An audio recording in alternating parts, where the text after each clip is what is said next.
Do you ever think about what happens to the bottle you toss in the trash? Where does it go? Will it get recycled? Or maybe it'll just get thrown away. Maybe it'll even get dissolved?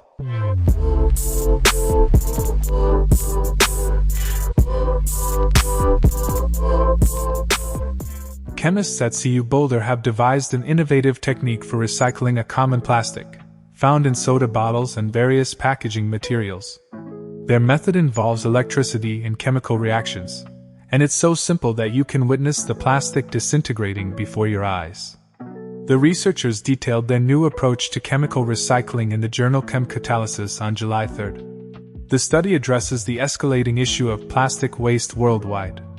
According to the Environmental Protection Agency, in 2018, the United States alone produced nearly 36 million tons of plastic products.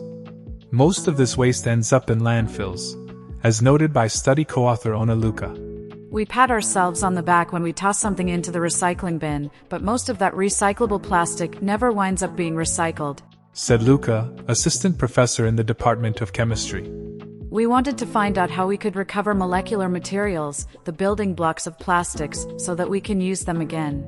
In their recent research, Luca and her colleagues took a step closer to achieving that goal. The team focused on a plastic type called polyethylene terephthalate, PET, commonly encountered by consumers in water bottles, blister packs, and even some polyester fabrics. In small-scale laboratory experiments, the scientists mixed fragments of PET plastic with a special molecule and then applied a small electric voltage. Within minutes, the PET began to break down. The researchers still have much work ahead before their recycling method can make a significant dent in the world's plastic waste problem. It was fascinating to witness the waste, which can persist in garbage piles for centuries, disappear in a matter of hours or days, according to study lead author Phuc Pham. It was awesome to actually observe the reaction progress in real time, said Pham, a doctoral student in chemistry. The solution first turns a deep pink color, then becomes clear as the polymer breaks apart. Luca suggests that it's an entirely new way of thinking about the potential of trash. Recycling bins may appear to be a good solution to the plastic problem, but most municipalities worldwide struggle to collect and sort the vast amount of waste generated each day. As a result, less than 1/3 of all PET plastic in the US comes close to being recycled.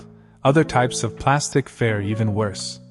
Moreover, methods such as melting plastic waste or dissolving it in acid can alter the material properties during the process.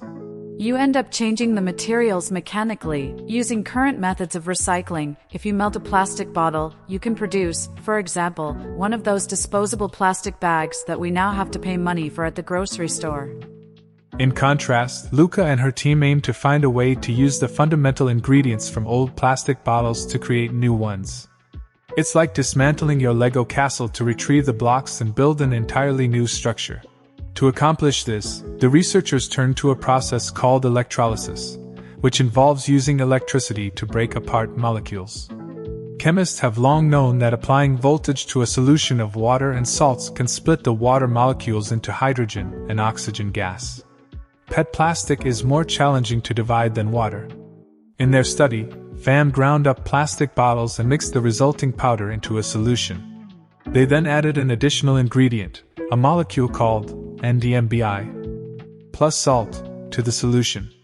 Pham explained that in the presence of electricity, this molecule acts as a reactive mediator that donates its extra electron to the PET, causing the plastic grains to break apart. Think of it as the chemical equivalent of delivering a karate chop to a wooden board. While the researchers are still working to understand the precise mechanisms of these reactions, they were able to break down PET into its basic building blocks, which they could then recover and potentially utilize for creating something new. Using tabletop equipment in their lab, the researchers reported being able to break down approximately 40 milligrams, a small pinch, of PET over several hours. Although this is a great start, we believe that lots of work needs to be done to optimize the process as well as scale it up so it can eventually be applied on an industrial scale. Luca, at least, has ambitious plans for the technology. If I were to have my way as a mad scientist, I would use these electrochemical methods to break down many different kinds of plastic at once. That way, you could, for example, go to these massive garbage patches in the ocean, pull all of that waste into a reactor, and get a lot of useful molecules back. On average, the decomposition period of plastic ranges from 80 to 600 years. A coffee cup takes about 50 years to decompose. Plastic bags and straws take 100 to 200 years. Plastic bottles take up to 200 years. PET-marked bottles, example, milk bottles, can take up to 100 years. In addition to the long decomposition time, various types of plastic contain toxic compounds that are released into the environment. Will the technology developed by scientists become accessible worldwide before plastic mountains overrun the entire Earth's landscape? What do you think? Share your opinion in the comments. And of course, don't forget to subscribe and like.